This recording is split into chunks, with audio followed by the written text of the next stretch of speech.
At the start of the 20th century, Amersfoort was a compact city with deep medieval roots.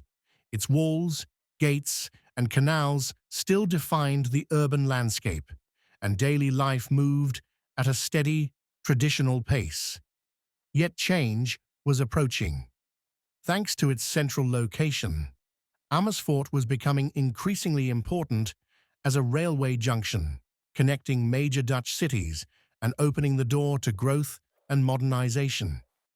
In the years before the First World War, new neighborhoods expanded beyond the old city walls.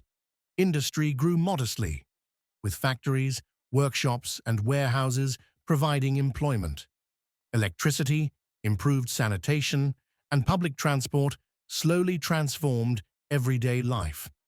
Amersfoort remained smaller and quieter than major cities, but it was steadily becoming more modern.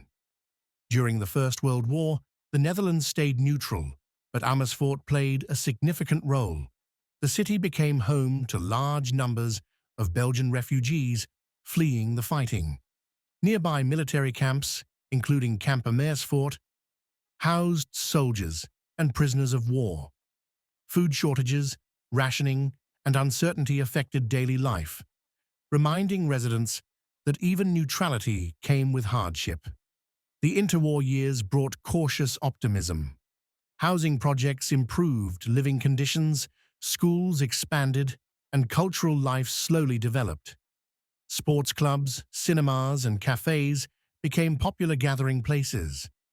Amersfoort balanced tradition with progress, preserving its historic center while adapting to a changing world. This balance was violently disrupted in May 1940, when German forces invaded the Netherlands. Amersfoort was quickly occupied, and life changed overnight. Jewish residents were forced to register, businesses were confiscated, and freedoms disappeared.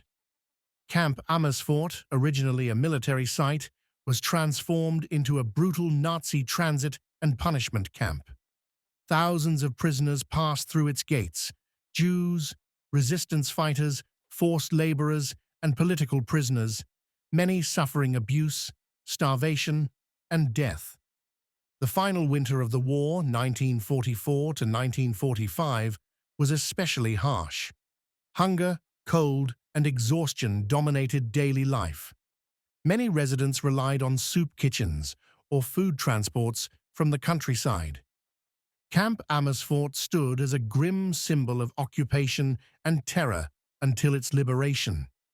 In May 1945, liberation finally came. Canadian troops entered Amersfoort, and celebrations filled the streets, yet joy was tempered by grief.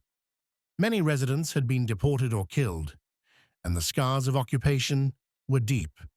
Camp Amersfoort was closed, later becoming a place of remembrance.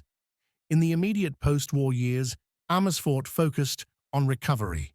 Housing shortages were severe, infrastructure needed repair, and society had to heal. Yet there was also determination. New neighborhoods were planned, education expanded, and the city began looking toward the future.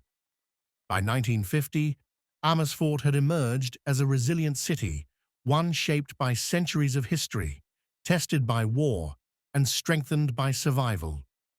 It stood ready to grow, carrying both the memory of its past and the promise of renewal into the second half of the 20th century.